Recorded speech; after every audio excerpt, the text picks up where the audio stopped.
Hey Nige, how you doing? Can you hear me well? Hello. Yeah. Yeah. That'll be okay. So how are you doing? Thanks a lot for your time, for accepting being part of my Yeah, channel. my pleasure, man. Yeah, Yeah, it's okay. How's the situation in Brazil? Is everybody in lockdown now? yeah, they're supposed to be on lockdown, but we're not respecting that much. You know, getting out without masks and everything. We're not allowed to enter in closed space with masks, without masks, so that's controlling it a little bit. And how's quarantine going for you? Well, I've been basically 3 months in lockdown, but they're lifting most of the restrictions next weekend, which is probably not a good idea. I don't think at the moment because it's still not that good here, you know. You've been working on recording and rehearsal during this time for the new album? Yeah, I mean we've been we actually recorded the vocals in lockdown. We were a little bit naughty and had to bend some rules because we'd have never made the deadlines otherwise. But the mixing was a bit awkward because usually I'd go into the studio with the mix engineer for the first 3 or 4 days maybe just to discuss things and get the right sounds, you know. And we couldn't do that this time because the mix was being done in Sweden, and obviously I couldn't get there from the UK, so we had to do everything by email and text message basically, which was really awkward. Yeah, that's pretty different touch. It was everything took so long, you know. We'd have to kind of I wanted the very slight change, you know, like maybe a little more high end on the guitar or something. It would take 2 hours instead of maybe 30 seconds. It was crazy. Yeah, okay. Can't picture that. Right. I'm gonna start interview. I'm gonna go a little nostalgic for the first question. I know you Okay. guys are from the very beginning of thrash metal when it was still underground and heavily influenced by punk rock. I wanted to tell me your memories about how the scene was back then. I mean, obviously we kind of grew up and started off in the hardcore punk scene in Bristol in England, which was amazing. It was really good scenery. There was lots of bands coming to play the city. But we'd only been going for like 4 months, 5 months, I guess. And a friend of mine started putting on all the big bands coming to Bristol. So very kindly, he would put us on a support slot on every show, you know. And it was great. We were playing with like GBH, Exploited. There was even American bands coming through as well. And so we were getting all the big shows come to town. And that's when we picked up the record deal for the Power from Hell album, basically. One of the guys who was regular at the gig was just starting up a new label, Children of the Revolution Records, and he asked if we'd like to be the first release on his label. So of course we said yeah. Off we went, wrote Power from Hell, and everything snowballed from there. Really, we got a big deal in America with Passmore Records. It's Pat said who'd done some of the Metallica artwork. I think we got a release in Brazil through Woodstock Discos, and everything just rolled on from there amazingly well. You know, it's incredible. Yeah, something that doesn't seem so clear for me is this transition from punk to heavy metal. How was this? Like, there was a very popular punk rock scene, but metal was starting to be a thing back then. Do you guys kind of knew exactly what you were doing, or if it was something that was mutating with time? Well, we were always into metal stuff as well. You know, if you class like Motorhead and Sabbath and stuff, and Discharge is my favourite band. You know, so I think a lot of thrash bands took that kind of influence. I certainly know Metallica and Anthrax did, and Slayer for sure. So yeah, I mean, it was a case of when we started out Onslaught, we could barely play our instruments, you know. So it was a kind of case as we learned to become better musicians, we were able to play stuff with a more metallic influence, if you like, a sort of more metal style riffs, and so we kind of fused that with the hardcore punk thing, which you'll hear on the Power from Hell albums. There's some punky riffs on there mixed in with the metal stuff, and this very kind of dark mix of the two, and it was a kind of a unique sound at the time. So I think that's what really sort of got us off the ground, having that kind of unique punk and metal crossover.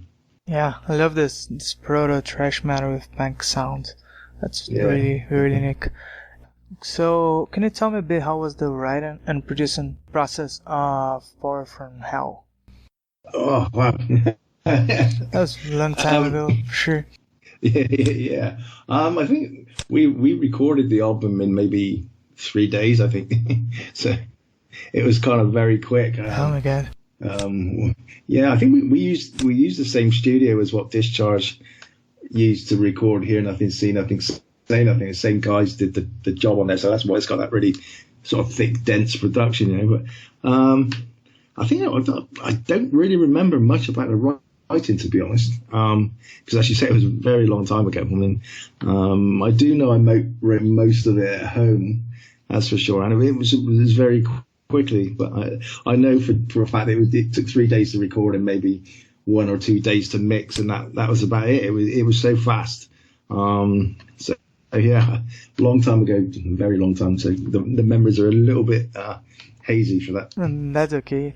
Lots of time. Also pre-underground, 3 days to record, and you guys after that, you guys started making more gigs. Yeah, we started to get our first offers from kind of abroad then, and we started to play shows in Belgium and Holland and stuff, and then which led up to getting the new record deal for the Force album, which we signed for Music for Nations, who were releasing all the big American bands at the time, Anthrax and Megadeth with Metallica and stuff. So that was a massive step up for us. Signing that record contract, you know, and that opened the doors for many more bigger shows, and eventually leading us to go on tour with Motorhead in Europe, which was absolutely massive for us at the time, and really pushed us up the ladder as a band, you know, got us much more recognition all around the world. Yeah, amazing. How was that to be in tour with classic Motorhead? I can't imagine that. Oh, I mean, it was the best thing ever, even after all these years of playing shows all around the world. That tour was still the best thing that we ever did, you know. I'd never forget it. It was like absolutely amazing, because we were still fairly young kids at the time, and to go on tour with one of your favorite bands for a month in Europe was just out of this world. And they looked after us so well, you know. They treated us amazing, and it was just definitely the best tour we've ever done. Great. And alright, I'm gonna move to In Search of Sanity. And I want to know what's your opinion about this record, and you consider it was like a decisive point for the end of the band in 1992? 91, sorry. It's a kind of sore point for me. It's not my favourite album, because for me it doesn't truly represent Onslaught as such. Maybe the demos we did for the album sounded more like a natural progression from the Force, but the final recordings with Steve Grimmett and stuff was really too far detached from Onslaught how I wanted it to be at the time. Basically, we made a bad choice of record label when we signed with Polygram Records, a major label, and they basically took control of the band when we signed. You know, it was awful. We lost all the artistic control. And they just made all the decisions for us. It was a real bad time, which led to the split up of the band, purely because of that. The fun was taken out of it, and it had just become like a nasty job that we didn't like doing anymore. Even said that, there's some great songs on there, and the album sold amazingly well. It was a massive selling album, but I just didn't like the way the songs turned out, you know. So we're trying to re-record songs as we go now. We've just re-recorded the title track In Search of Sanity with this when we recorded the album, the new one. And it sounds great. It's angry. It's got lots of aggression.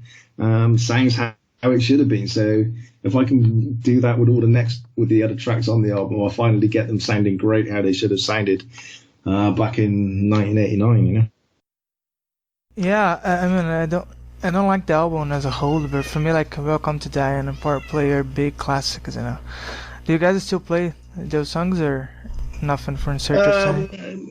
Not really. We may play In Search of Sanity now and again, or we may play Shell Shock, but nothing else at all. Maybe one day we will. I don't know, but I'm sure we'll play In Search of Sanity now. We've re-recorded it in a new style, but no, it's not something that it just doesn't fit with the rest of the material. You know, for some reason, it just sounds a little too melodic. So we tend not to play any tracks on that. Yeah, sure. Completely different, sure. About the return in 2009, I guys decided it was the right time for the band to come back. It was. We actually discovered that a record label in Europe had re-released Power from Hell and the Force albums in 2002. We knew nothing about this at all, and we kind of accidentally found out somehow that they'd been re-released. So we obviously approached the record label about it, and in fair play, they were, in fairness, they paid up all the royalties we were owed and told us how many copies we'd sold, of course, and the figures are amazing. We'd sold so many albums from 2002 to 2006. It was incredible, and I was like, wow, there's still an interest for Onslaught. That was the kind of thing that inspired us to get back together, and maybe put right some of the wrongs that went on with the In Search of Sanity business, you know. About the change in the way that the band sounds, how do you see this evolution from In Search of Sanity to Kill 'Em Peace? That sounds like a completely different band, except for the thematics and lyrics and everything. Yeah, I mean, obviously, when we made Kill 'Em Peace, the intention was to make the album that In Search of Sanity should have been, you know, get back the aggression and the dark side of the band. So I kind of see Kill 'Em Peace as the album that came after The Force, and kind of miss out In Search of Sanity for a little bit. But yeah, I mean, that was the intention of it. It did take a little while to sort of get back into the finding the style for the writing for that album. But once I'd written the first song, I think the first song I wrote was Kill 'Em Peace, actually. So once I'd written that first song, I kind of got the confidence back, and knew the direction where to take the rest of the material on that record. So it will become very easy after that. And once the fans had heard it and the press had heard it and give us a great reaction to the new record, it felt like we were kind of back home again, you know, back in the scene of thrash metal. Yeah, actually, that was the first time I heard about Onslaught. 2009, you guys played here in the city, Curitiba. I'm not sure if you remember that. All right, yeah. Yeah, cool. I remember my yeah. my brother found out about the band because he's not a fan of Slayer, but then he got Onslaught and I was like, oh, it sounds like Slayer, but that's way better. And I was like, oh, that's an interesting band for sure. Anyway, so let's go to the funny question of the interview. I always do that. I always have great answers. Why don't you tell me the crazy story you remember living on tour during all those years of Onslaught? Oh, wow. That's a tough one, always. Yeah, very. Craziest one. Oh, there's been so many mad things. A lot of them you probably can't tell, but we've had guns pulled on us. We've had knives. Yeah. And in New York, I was staying in New York when we were recording the In Search of Sanity album, and one of the guys had gone back to the apartment. He was drunk, and we couldn't get in. He had the keys, so we were kicking the door down.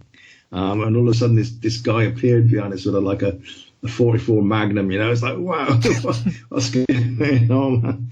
And luckily it was the janitor for the building. He thought we were trying to break in, so it was like very, very, very, very scary. Yeah, so that was a very, very weird story, but there's been so many, I don't know, it's just like...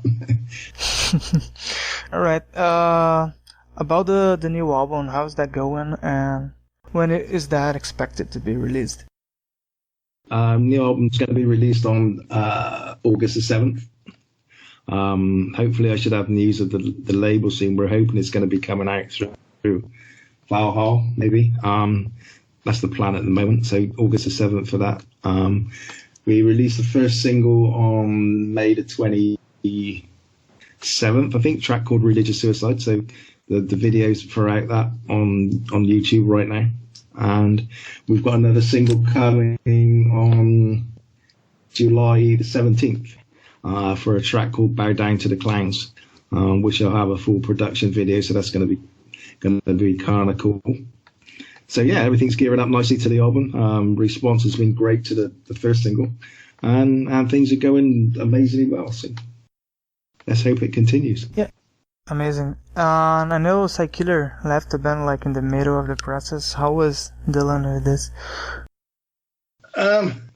Besides been struggling with touring commitments with the band for a long time now.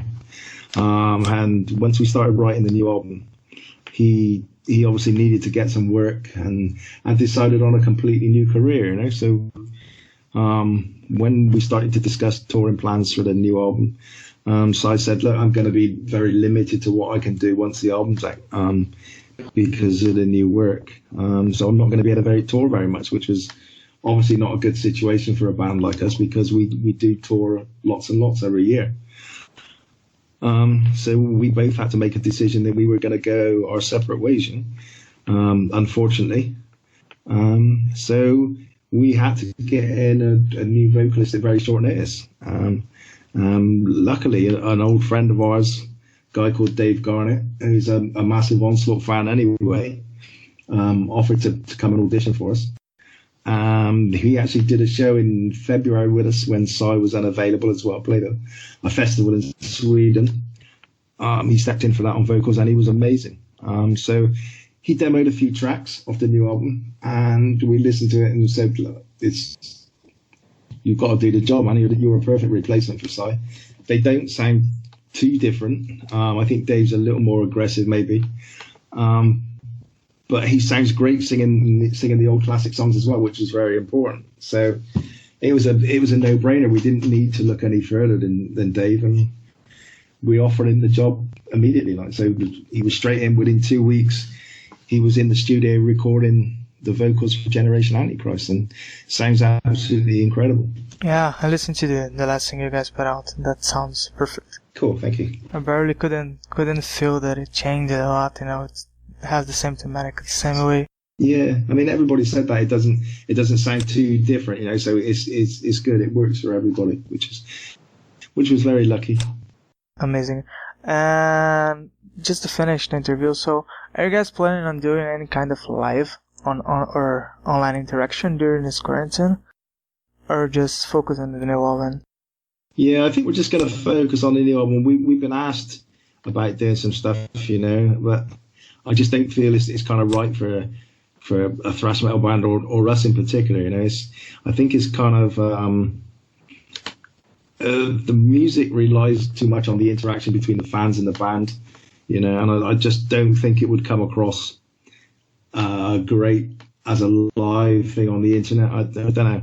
I mean, if things really stayed out of action for a long time, maybe we'd have to consider something, and there may be better ways of doing it. But at the moment, it's not something we've thought about, as I just don't think it would work for us. So for the time being, we just kind of focus on promoting the album as much as we can, and just wait for the minute that we can get back out live. Yeah, I hope that happens soon. I believe it will happen probably in the middle of the next year. Maybe in the beginning even. Yeah, I hope it's not too long, because we'll have to write another album before that and then come and tour 2 albums at once. Yeah, exactly. That's a pain. Yeah, not having gigs and shows and everything. I miss that a lot. Need to come back to Curitiba as well. So. Yeah, hope so. I want to watch you guys again. That's for sure. a good heavy metal gig. Yep. Thanks a lot for your time, man. Really, that was my pleasure. Nice time. Yeah, you take care and be safe, man. Take care. Bye. Bye.